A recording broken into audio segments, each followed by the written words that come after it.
Okay, so today I'll talk about computer vision, mixed reality, and spatial computing. I'm Marc Pollefeys. I'm a professor at ETH Zurich, and I'm also the director of the Microsoft Mixed Reality and AI lab in Zurich, which is a lab that we started a little over 2 years ago.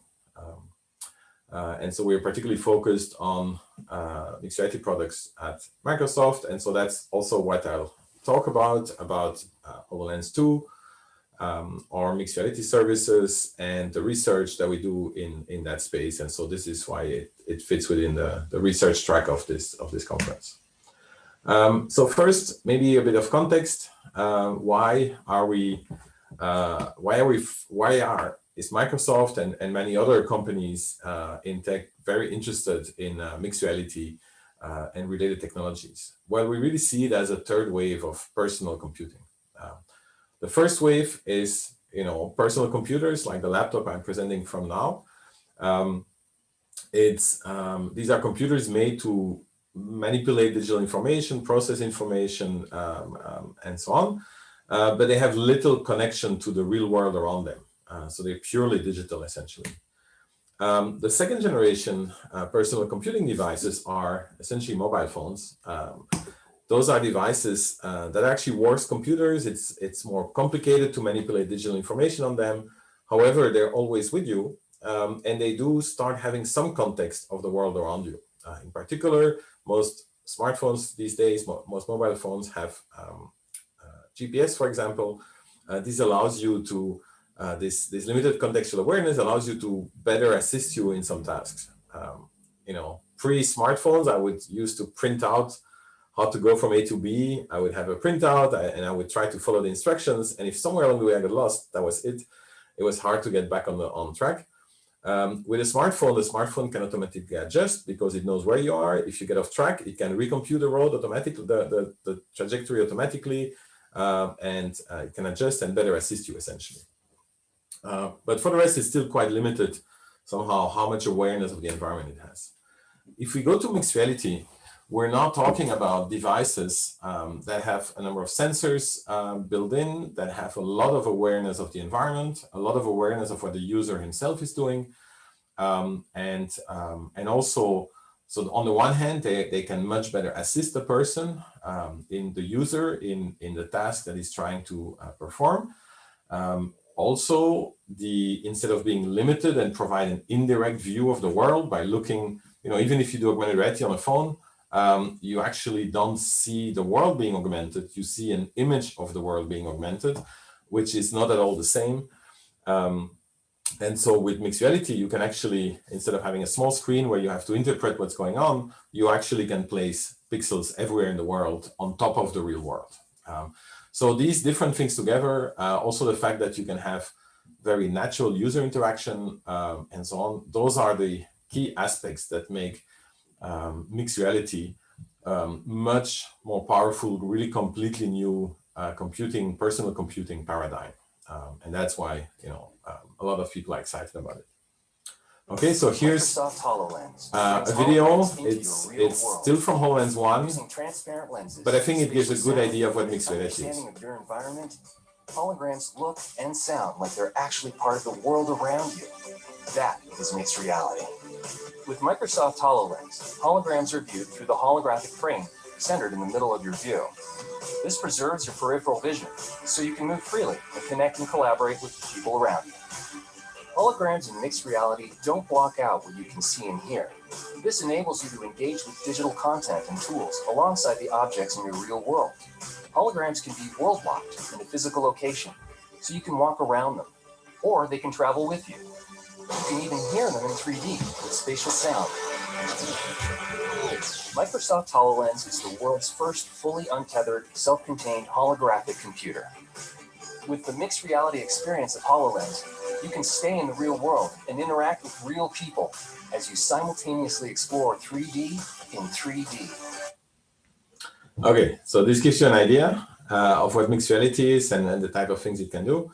Of course, nowadays we have HoloLens 2, where HoloLens 1 was really, a great device to do a lot of proof of concepts. HoloLens 2 is actually a device that's ready to deploy in enterprise. A lot of work was done to learn from HoloLens 1 to build then a product that really can deliver value in enterprise industrial context to solve a lot of real-world solutions and enable these deployments. Here's a little bit of a visualization of from the launch video showing the kind of things that are possible now with HoloLens 2. It's also collaborative. Here, multiple people in the room working together, visualizing things.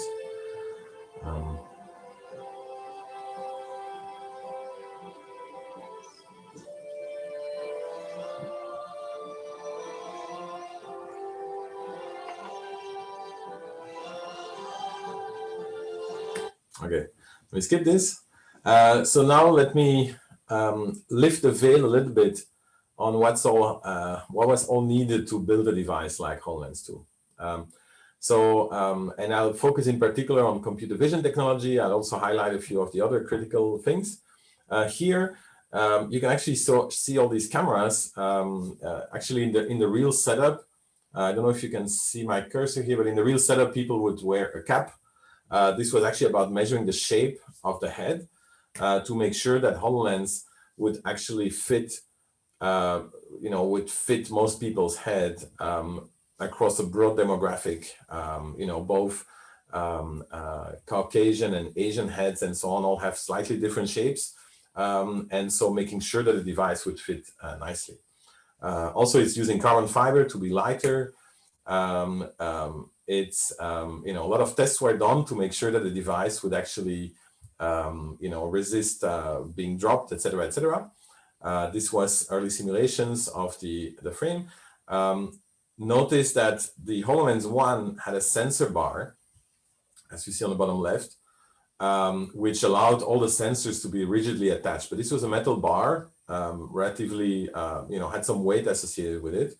In HoloLens 2, it's purely, all the sensors are purely attached to this carbon fiber frame here.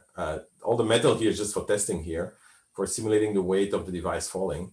But essentially, the whole metal bar was taken out and just the carbon fiber was used for essentially doing this, for attaching the sensors to. So these actually pose additional challenges in HoloLens, but gives the advantage that we reduce the weight. So HoloLens 2 has a lot more padding, a lot more comfort, but even then, a lot more sensors also.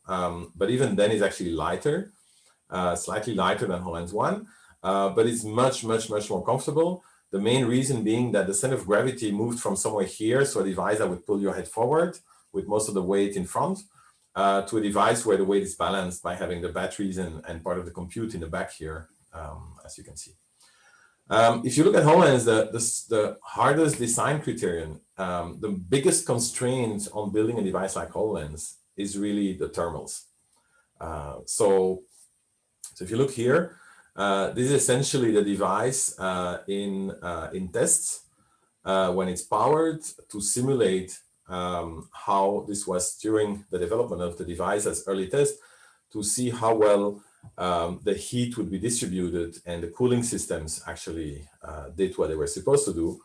What you see in particular here, these holes actually in HoloLens are actually little chimneys. They are channels where inside them there's significant heat, and through convection, the air will continuously cool down HoloLens. But what's important is that the paddings are actually cool, so that to the head, it's not a hot device on your head, but it feels comfortable and it doesn't heat up. These surfaces can heat up a little bit, but they should be comfortable to the touch. So really only some areas you cannot touch are allowed to go to become hotter. And so a lot of the energy, thermal energy is actually evacuated through these channels here, through these type of chimneys. You also see in the back, the whole back area, which you're normally not touching. The heat is distributed roughly evenly over the whole backside. This by design, and I'll show in a second how this is done. So essentially in the back, there's a vapor chamber, as you see here. And so this vapor chamber is, this is the titanium vapor chamber, which the processor is essentially here. This is essentially a mobile, Qualcomm processor, as you find in your cell phones.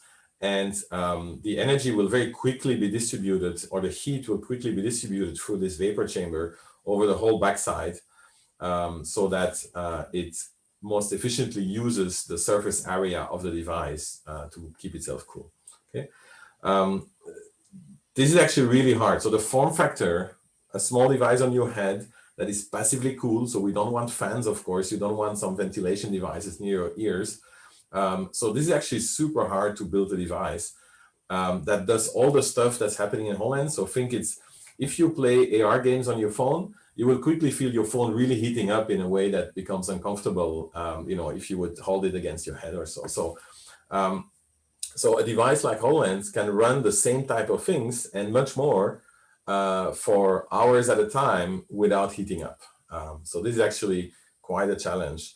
And I'll discuss that a bit more, some of the implications of this in the remainder. Okay. Now, the part that's most interesting to me, or the part I'm more focused on, is essentially the whole sensing part, the perception part of the device. And so HoloLens has a lot of sensors built in. The one that's exposed to users is the color camera. It's an 8 megapixel RGB color camera that can both be used for snapshots and for video. It's mostly important for applications like remote assistance or letting other people that are remote see what you are seeing in terms of communication and so on. Okay. When this camera is used, this is the only one that's accessible actually to applications. When this camera is used, there's a privacy light that will switch on and will let users know that you are recording or that you're transmitting images. Let other people around you know that.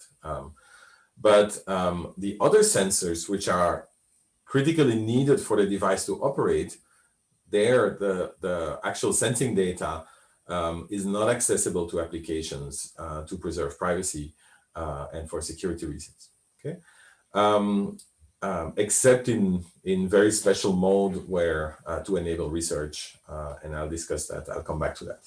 But in general, when you're normally operating, and if you're not in developer mode and research mode, you get no access to all these other sensors. But those are essentially critical in enabling all of the capabilities, or just enabling the mixed reality application, the mixed reality experiences. Okay. In particular, we have the head tracking cameras. This is essentially a stereo rig looking forward, plus 2 peripheral cameras, as well as an IMU, inertial measurement unit. Those are used together to do visual inertial odometry. So combining visual signals and IMU signals, enabling the device to compute very precisely its trajectory, its motion in the world. Okay, this is the most fundamental part of the device, because if you want to show a world stabilized hologram, so if you want to give the impression that a virtual object is attached to the real world by using a display that's attached to your head and that's moving through the world, you need to exactly know the relation between your head, the display, your eyes essentially, and the world, and the static world in front of you. So to attach an object, to give the impression of a virtual object attached to the world, the only way to do that is to continuously adjust how you render it on your eyes to compensate for the motion of your head. And therefore, we need to know very precisely how you are moving. Notice that the system here, this perception system, is very similar to our own visual system, to the way that we perceive our own motion in the world, our own ego motion in the world. In particular, we have 2 eyes, we have stereo, allows us to get depth perception to measure distances of nearby objects. And then, so we have an area where we see in depth because we see in both eyes. And then we also have peripheral vision. Here, my hands on the periphery, I can still see them. I only see them in one eye at a time. This is very similar to these peripheral cameras here. And then this is merged with the IMU, and that's the same as our inner ear system, which is also a type of inertial sensing capability. So in a sense, the HoloLens sensing and what many other devices also use as sensing for inside-out tracking And just as a reminder, HoloLens was the first commercial device with inside-out tracking. So it doesn't require infrastructure to be able to generate an XR experience or a mixed reality experience. It's essentially using these kind of sensors that mimic in a certain sense our own visual system and our own perception, motion perception system. Now, in addition to these sensors, we also have, and actually maybe one more thing, all of this motion is needed at very low latency. And I'll come back to that a little bit later, but the reason it needs to be low latency is because after we computed our motion, so we processed those images, we merged them with the IMU, we estimated our motion, we ask the GPU to render the right image. The image gets rendered and gets displayed on the display. This whole cycle to give an impression in an optical see-through, so where the world comes in at 0 milliseconds delay, we need to be able to very much to strongly limit the latency. So in HoloLens, this whole loop, while in like the whole loop from images in all the way to display is a few tens of milliseconds. The images themselves come in, these cameras are 30 frames per second cameras. So that implies several tens of milliseconds of potential delays in this whole loop. We have actually specific hardware in place to, and we tap the IMUs, which are much faster, much more often, so that the end-to-end latency between the kind of last measurements coming in and between motion and photons coming to your eyes is actually below 10 milliseconds. Okay, and this is critical to give the impression that the holograms actually are rigidly attached to the world. If we had 20 or 30 milliseconds, everything would be looking as it's a little bit floating on top of the world, but not rigidly attached to the world. Okay, so that's really, but this requires actually special hardware, and I'll come back to that. Then we have the Dept camera here. This is state-of-the-art Dept camera. It's the same as built in Azure Kinect nowadays. It's the camera sensor here. It's a special custom sensor built by Microsoft. It's actually Microsoft IP.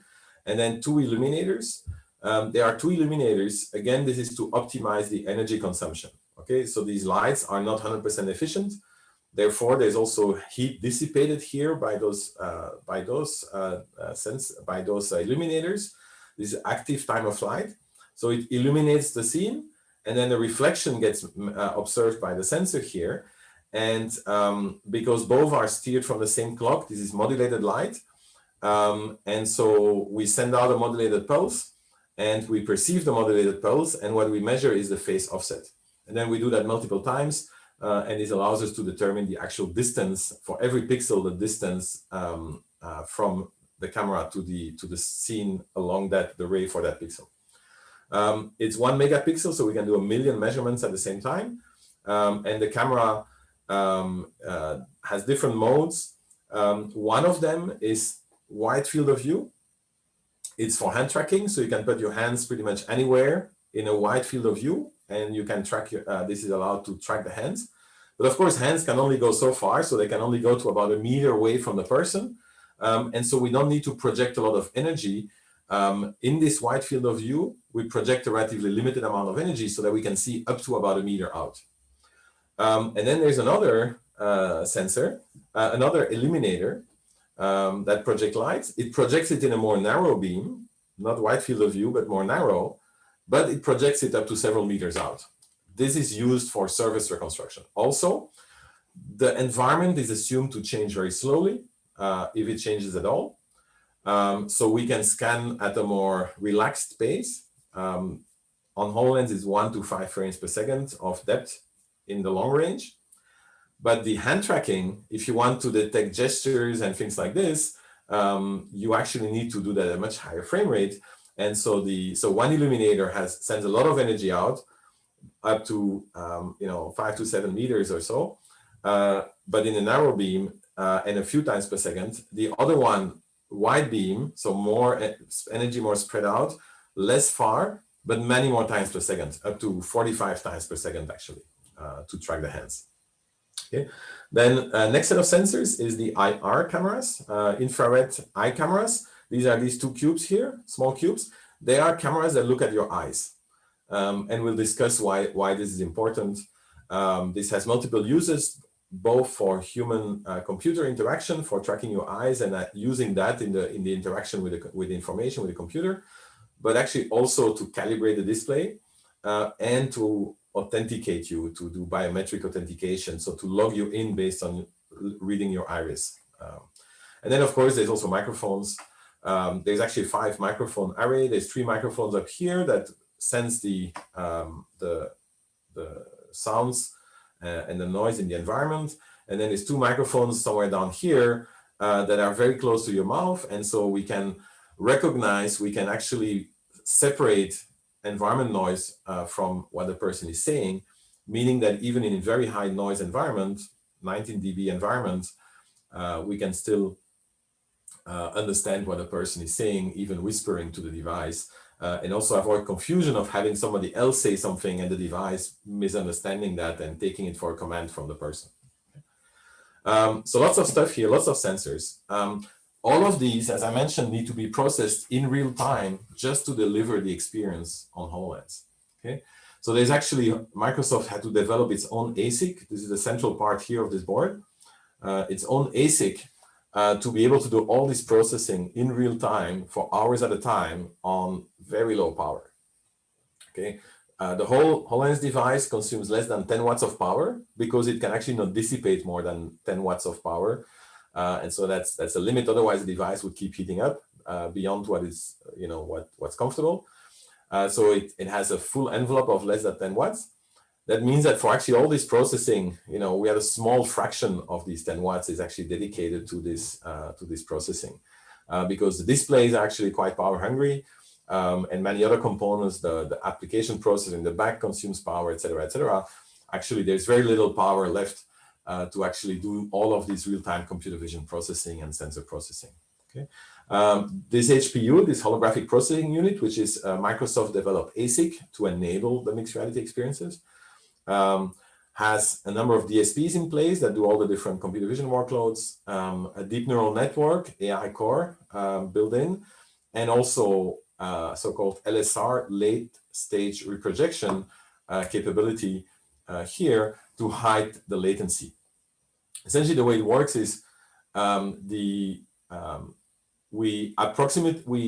are continuously updating our estimation of the motion. We can predict forward. So we don't actually estimate where we are now. We're actually predicting forward where we think, based on the current motion, where we will be by the time we need to draw the image. By the time the image will be shown to the display.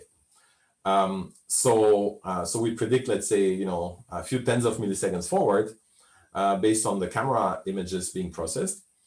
Then, as we get closer to when we finished with rendering the image, when the image is ready to be shown to the display, just before that, we ask the filter to predict now not tens of milliseconds forward, but only a few milliseconds forward. We ask it to essentially give the latest update on its prediction. And if that deviates, and typically it does, the prediction gets updated a bit. And based on that update, we will do a warp of the image, which in HoloLens 2 is actually a depth-based warp, which will essentially slightly transform the image, do a small warp on the image to correct for this small discrepancy between the predicted motion that's a few tens of milliseconds old and the latest prediction. Okay, and this allows really, without this, if you switch this off, also on HoloLens, things seem a little bit non-rigid to the world, or if this is misconfigured, people also have some flexibility in choosing what mode they use. If things are done wrong, you actually see that things are not stable. But if it's done right, it gives a really rigid impression in the world. Okay, so there's a key component of enabling the mixed reality experience. Then beyond that, there's the head tracking, eye tracking, there's hand tracking also somewhere here, the DNN, the AI core, so dedicated, very low power, deep neural network inference engine. So no, we don't run training on the device, but we can use previously trained neural networks, use them at very low power very efficiently No need to have a big GPU on the device. So we can use those networks through this hardware implementation of this. R2D, there's a little bit of audio, and then R2D is actually the processing from the raw depth camera measurements to the actual depth measurements. And SSVAR stands for surface reconstruction. We'll get to that in a second. Okay. Beyond that, so that's where all the raw sensors are processed. Then what goes to the back is actually just the output of the more high-level results, like 3D, like the motion, 3D surfaces, gestures, etc. And then all of this runs on the standard Qualcomm processor, similar to what you find in a mobile phone. This is CPUs and has a CPU and GPU, etc., etc. Okay. Now, what's also interesting for researchers, so this is the research track. So I think is to see somehow the time it takes, or like the evolution from research to actual product. Okay. Here is work by George Klein back in Oxford in his postdoc of doing some real-time tracking on a PC for augmented reality purposes. So one of the first real-time augmented reality demos, I think, here the raw tracking. So this is so-called parallel tracking and mapping. And in a sense, this is one of the first implementations of what is now in HoloLens. One of the first real-time implementations. Even beyond that, 10 years before that, we could do similar things, but with offline compute. And we did some of that in Leuven during my PhD and postdoc there. But this was probably one of the first really real-time systems. And then, along the way in HoloLens, lots of kind of prototyping and assembling and doing things. And trying things out. You see here some of the camera systems in the prototype, the depth camera prototypes, etc. Not necessarily very comfortable here, but then eventually in the product, this is what happens under the hood. Okay, so instead of a single camera, it's now a stereo camera forward, peripheral cameras. Peripheral is because it's a head-mounted system, and so if I quickly rotate my head, the map that I build in front of me and that I'm tracking, if I quickly rotate my head, I would lose track of that map because my cameras just look at something else. By having the peripheral cameras, it means that if I quickly rotate my head, hopefully the peripheral cameras still see the map that I had built before. And so it ensures continuity in tracking, even on a system that could very quickly change orientation as a head-mounted display. Okay, and of course, the IMU also helps with this. And there's a very close coupling between cameras and IMUs that also is used for saving power. Actually, here you see all cameras being active all the time. In practice, some of the cameras are switched off when they are not needed. Okay. Then beyond that, we also have, there's a depth camera, as I said. So here's the depth camera stream. So here, every pixel represents a particular, encodes the distance, so the color encodes the distance.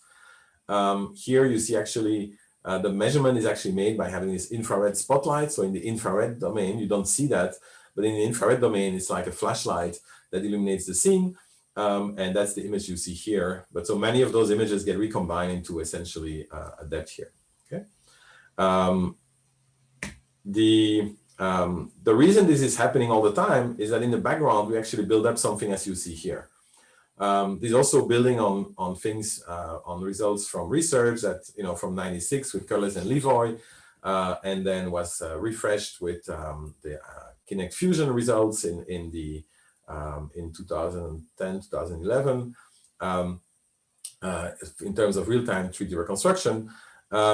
So the question might be, why do we continuously build on HoloLens these 3D models of the environments, as this is actually not displayed to the user just sees the 3D world in front of him because it's optical see-through.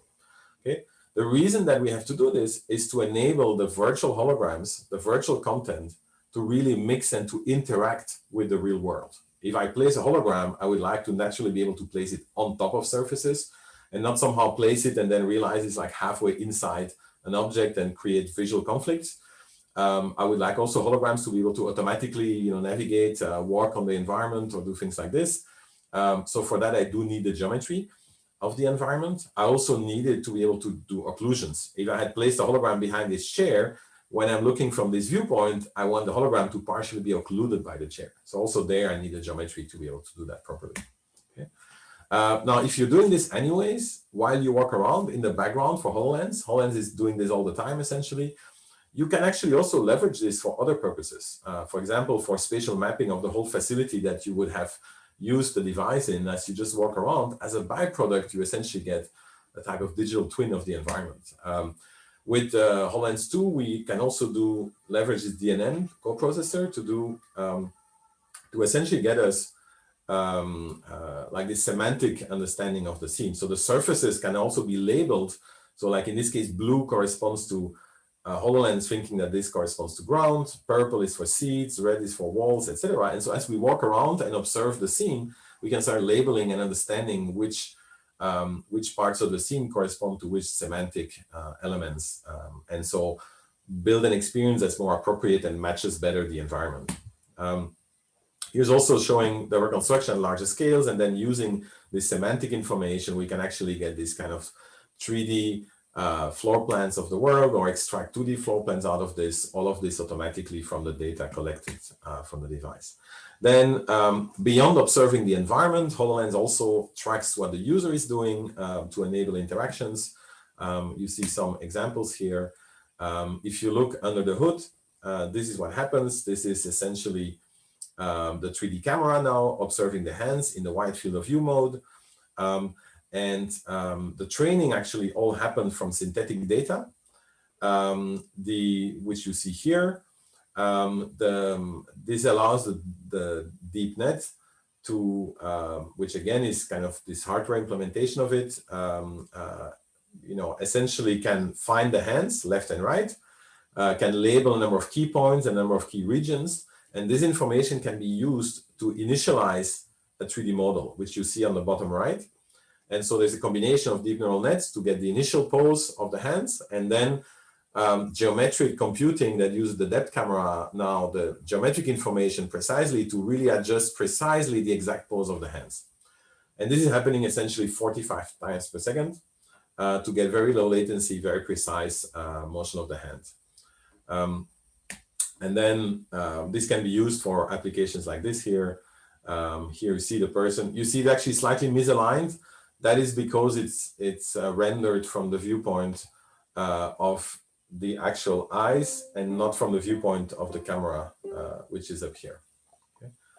Just to show you a little bit this natural interaction of the user with all types of holograms here. Okay? Then another human-computer interaction capability built in HoloLens is essentially the capability to track the eyes.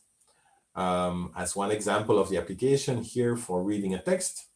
If you're reading a text on the screen, that's essentially floating in the air in front of you, as you are reading it, HoloLens can see how far along you are, and it can automatically keep scrolling the text as you progress with your reading. Okay. Here's how this looks under the hood.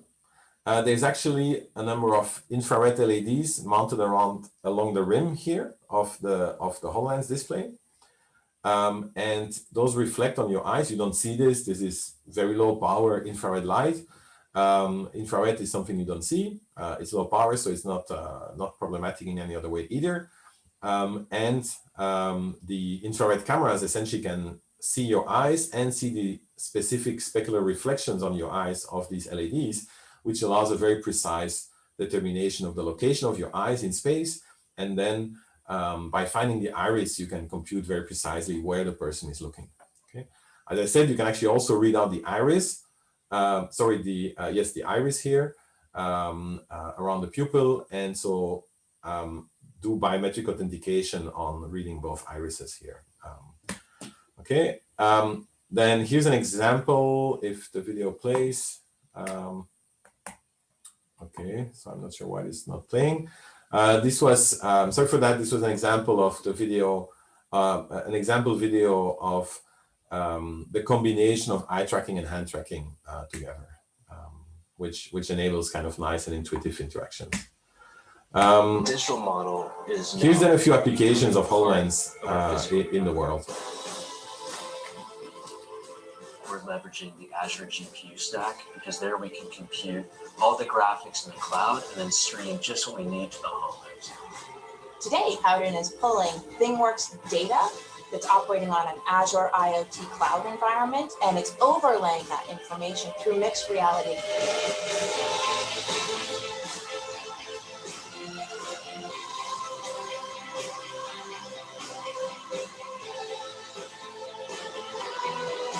Okay, let me actually skip through this. So some of the key direct applications that you can use out of the box are, one is remote assistance. This being able to connect to someone else, think of like a Teams meeting or a Zoom meeting, but now applied in mixed reality, where you get something like this here. This is a new vision for work. Now employees can work smarter and bring in the people they need with just a tap. They can troubleshoot, repair, and perform with confidence and speed. They can move freely, pull critical information into view, and stay focused on the task. Their hands free to do the work. So notice the annotations. The remote person can annotate the image, and this gets translated. Your people. This gets translated to an instruction that's attached to the world in front of the person in the field. And so avoids misunderstandings and enables easy communication. Okay. Another one is guides. This is more a mixed reality tutorial. Think of a YouTube video or manual, replacing a manual, or even actually more realistically, this is so powerful that this can really replace having a teacher next to you explain you step by step how to do something, by actually having these instructions just appear in front of the object in front of you where you're supposed to do maintenance or assembly or something like this. So here's an example of that. With the employees, pointing them to the tools and parts they need, showing them exactly where they need to apply them.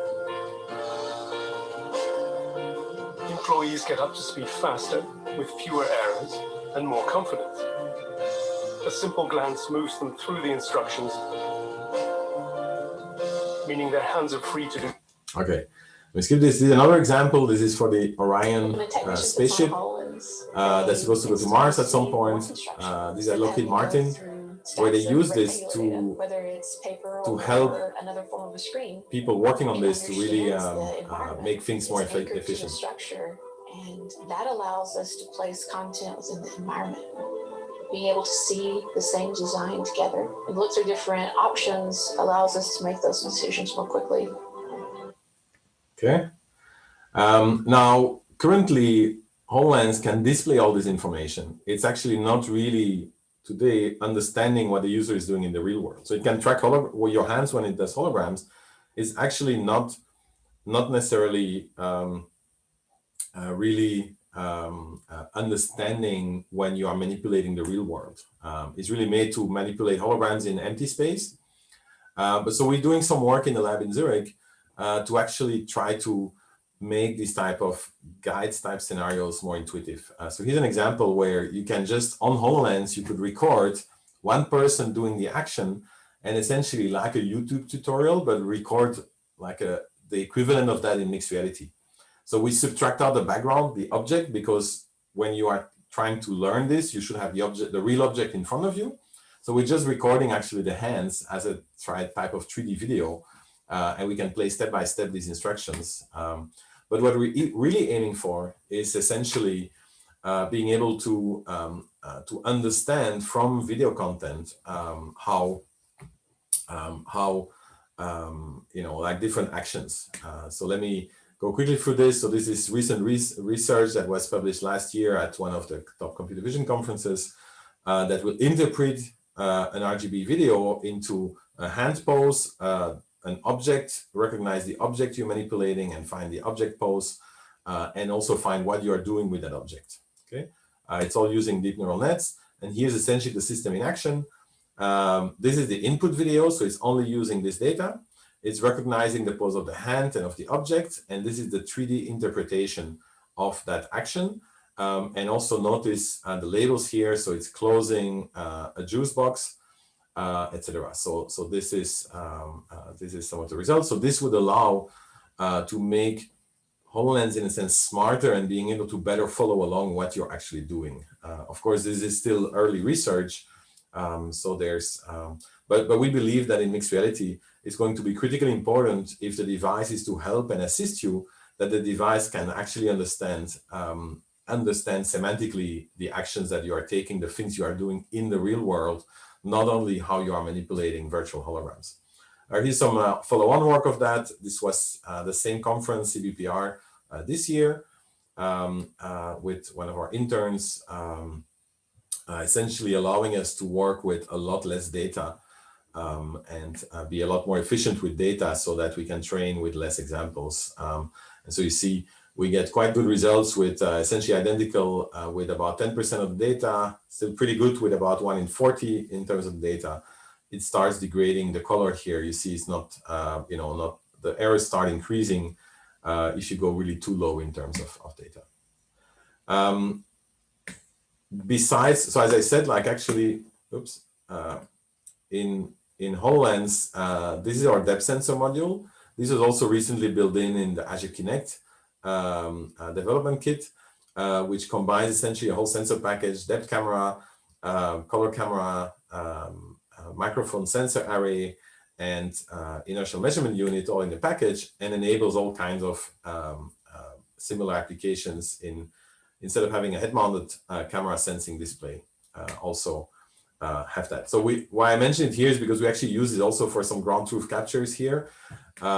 Just showing you this in action here, but I'll go quickly through it. But we're essentially preparing data sets to be able to evaluate this kind of human, like this interaction of a human with objects with the environment. So just some examples there. But actually HoloLens itself is a great device to support research in this kind of egocentric computer vision. So computer vision done from the standpoint of the person doing something with a camera essentially placed close to where the eyes are.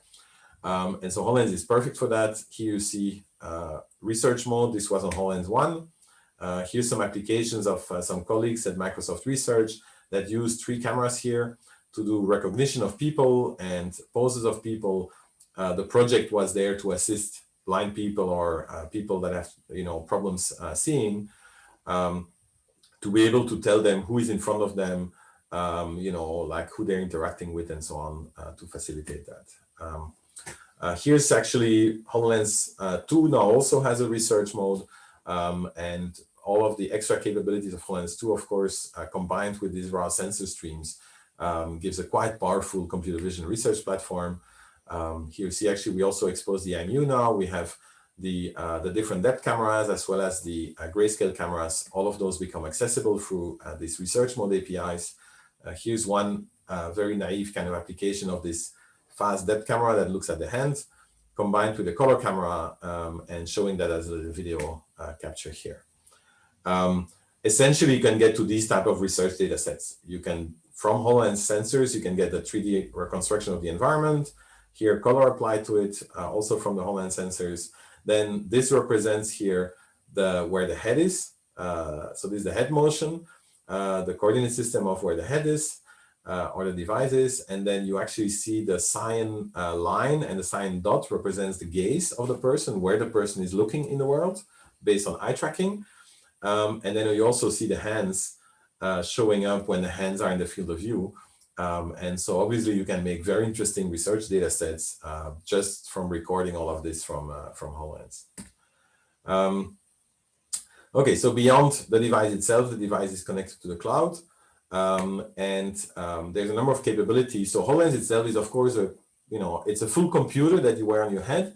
But of course, it's not a high performance computer. So there are limitations on what you can do. So one of the limitations is in terms of rendering, it's a pretty lightweight mobile GPU. There's a lot of demands on it because we have to render 2 eyes, so 2 independent views.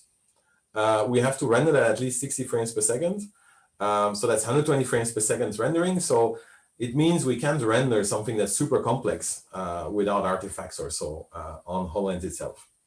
But we can use the Azure cloud to do the heavy lifting on the rendering, and then leveraging the fact that the device actually has built-in latency hiding hardware to actually enable to hide not only the latency on the device, but actually the latency of sending rendering requests to the cloud and getting it back.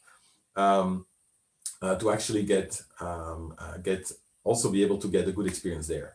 And so that enables these type of things. On device, you can maybe render 100,000 polygons. In the cloud, you can render easily up to 100 million polygons, and so have a lot more details. And so for a design review or something like this, you can actually have the rendering happen in the cloud, but this late stage reprojection allows you to correct the image and give the impression that it's actually rendered at low latency locally. So that's what remote rendering is doing. The service that we are most focused on in Zurich is the Azure Spatial Anchors service.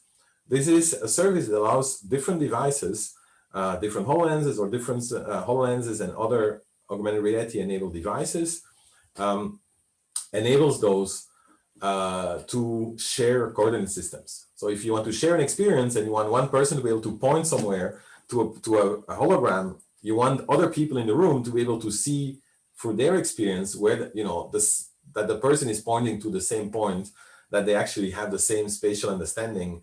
And if I point to something on this molecule, for example, that someone else sees me pointing to the same thing actually, so that there's no confusion, of course.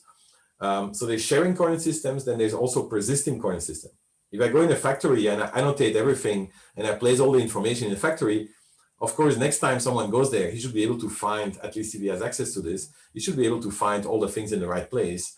And so persisting information in the world is also what this service provides. It allows to anchor information to the world. Here you see this in action. This is René Schulte, who's working for for a partner of Microsoft.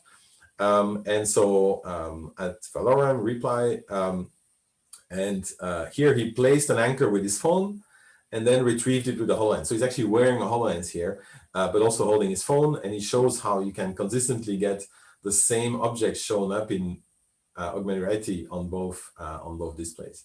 And then on the right, he showed how he could retrieve this over time.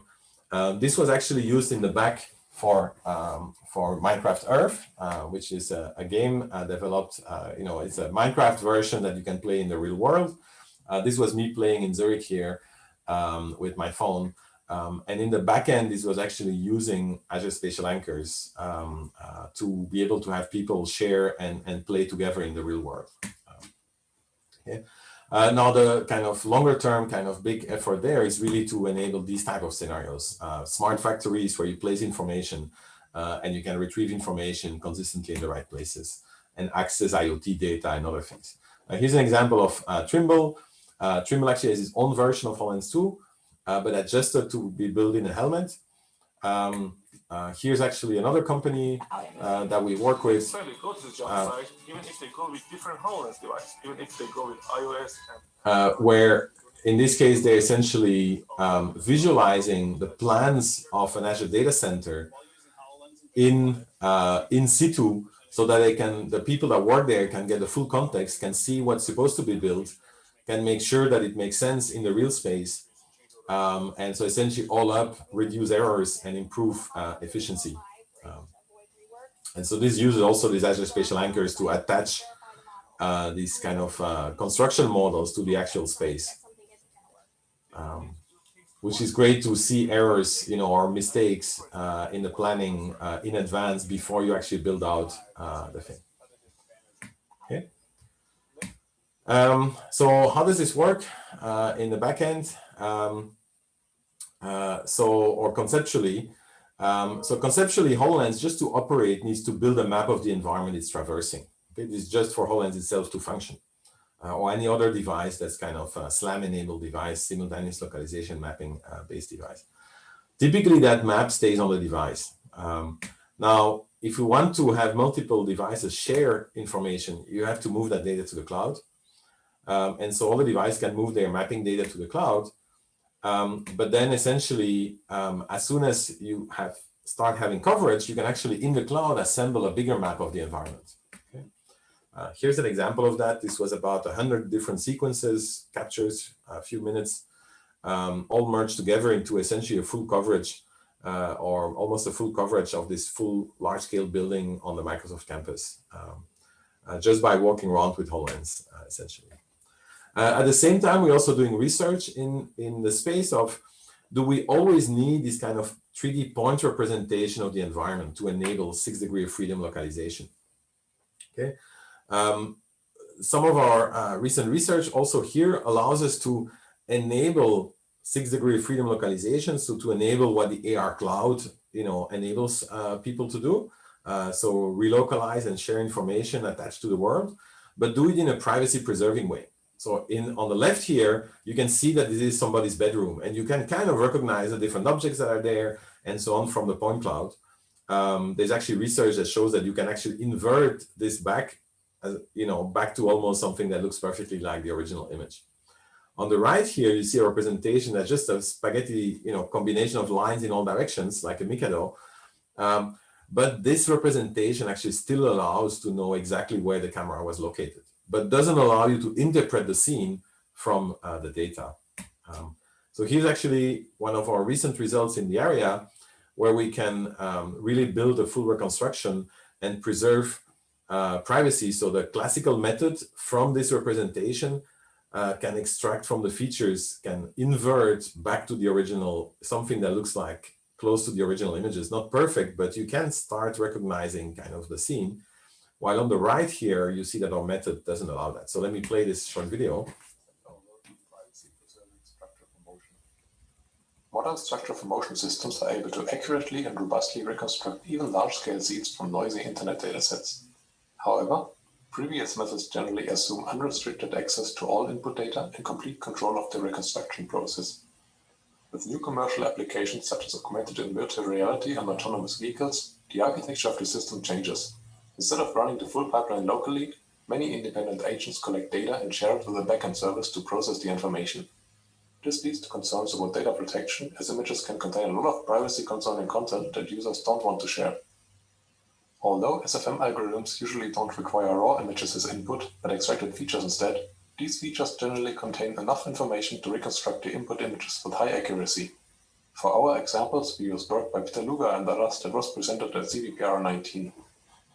Spatial and others presented an alternative image feature representation that hides the exact feature position by replacing each key point with a line. They showed that this is sufficient to reliably hide dynamic image content, but still contains enough information to localize the image against a pre-built point map.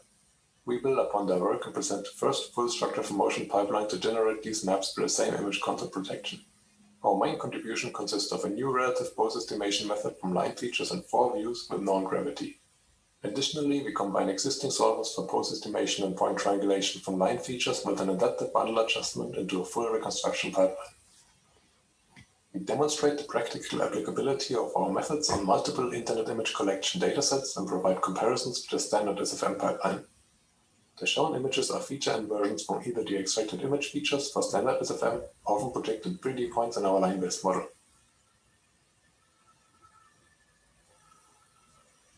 Okay, so that shows you that. So to finish, a few applications on mixed reality and robotics. So essentially, we believe that mixed reality is the perfect way also to interact with robots. So robots that are autonomous or that you want to kind of give instructions, you need to be able to communicate spatial information to them. So in mixed reality, spatial computing can point to a certain place and then the robot can just go there. So if you look here, you see the scenario here, a person wears a HoloLens, points to a certain goal location, that gets translated through Azure Spatial Anchors, through this kind of service, to the coordinates for the robot, and then the robot can essentially execute this. And while it's executing that, it can show to the user the trajectory is going to follow, so that the person, if he also walks around, will not trip or not kind of obstruct that path, for example. A third person can see all of this from his viewpoint in an augmented reality setting, for example, right? So all of these devices can be jointly co-localized. Here's also that system in action. You see here the user pointing is localized with respect to the environment using Azure Spatial Anchors, point to a certain location, goal location, sets the goal location. The robot can now compute its trajectory and the user can see the trajectory that the robot is planning to follow. Also, all of this can also be followed in a digital twin on the bottom right here of the environment that can simulate everything that's going on and have a digital representation of the real world actions. Here's a short video of that that was recorded in on a military site here to try it out in Switzerland with a robot. Hi, I'm Helena Nikova. I'm with the Microsoft Mixed Reality and AI Lab in Zurich, and today we'll be showing you how to control a robot using the HoloLens 2.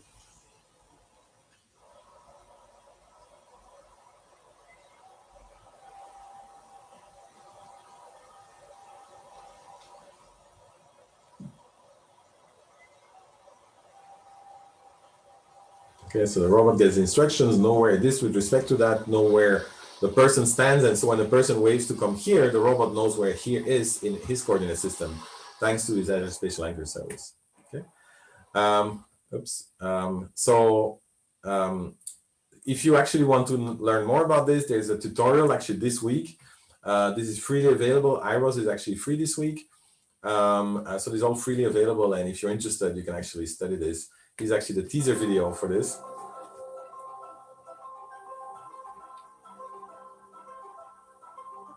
Robots are increasingly a part of our daily lives, at home and in the workplace. Mixed reality allows us to blend information from the digital world into the physical. At Microsoft, we have been working to bridge the gap between robots and humans by leveraging mixed realities. Azure Spatial Anchors is a mixed reality cloud service that uses computer vision to localize devices to distinct places in the environment, persistently over time.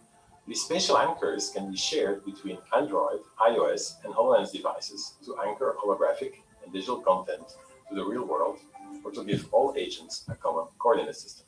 We are excited to announce that we have extended Azure Spatial Anchors to enable robots to localize the same anchors, allowing them to share a coordinate system and spatial data with mixed reality devices and each other. This allows robots to have greater autonomy by accessing contextual information from other devices and from mixed reality cloud services. In addition, co-localization with mixed reality offers many new possibilities for human-robot interaction by giving people insights into the robot's state and intentions and enabling natural modes of interaction through hand tracking and gaze tracking. The robot needs to be equipped with a calibrated camera and its own pose estimation system in order to create and query Azure Spatial Anchors. For example, this can be done through a visual SLAM algorithm or by having a camera mounted on a robot navigating with LiDAR. This is a special research SDK release targeting Ubuntu 18.04 and 20.04. And we provide a ROS1 wrapper for easy integration into your robotics projects. Please follow the link here for more information about the SDK and how to get started using Azure Spatial Anchors on your robot. Okay, so maybe very quickly, we also look at human-robot interaction, remote, actually embodying of a robot through mixed reality. Let me show this here on this last video here. So here the person wears a HoloLens, hands are tracked, head is tracked. This all gets mapped to a robot that's remote. And the person can actually see from the standpoint of the robot, actually from the standpoint of how he's holding his head, by actually through this stereo system here. And so what he sees is actually what these cameras sees. He can see that in the HoloLens. And so when he moves his head, the camera is moving, and this is essentially what he's seeing here. Okay, and so this enables to embody a robot and remotely operate a robot. This research going on with my colleagues Stelian Goros and Laura Poran at ETH. So to finish, mixed reality headsets have a lot of potential to have much more user and task context. They can observe user actions, can understand the environment, at the same time can access all the relevant digital information about the task at hand, and have also natural user interfaces to have hands-free interaction between the person and the device. There's interesting questions of how much you can do on the edge device, on the HoloLens, and how much you can do in the cloud and how those can best work together. A lot of interesting questions around telepresence, remotely embodying a robot, remotely communicating with people through these type of things. Also synergies between head-mounted displays, robotics, and ambient sensing, camera sensing, as well as other sensors like IoT sensors placed in the environment. All of these together really create this kind of digital, are all elements in the digital transformation, and essentially bringing all of the real world kind of situations fully into also a digital representation. And last but not least, very important in all of this is really privacy, as all of these sensors sensing us all kinds of things all the time. It is very important to design those systems with privacy in mind, so that both privacy of the user as well as privacy of the environment or the people around him. And so that's something we're paying also a lot of attention to. So that's what I had to present today. I hope you enjoyed it. Yeah, I think we'll leave it at this, as we're even a little bit over time, I think, at this point. So thank you very much.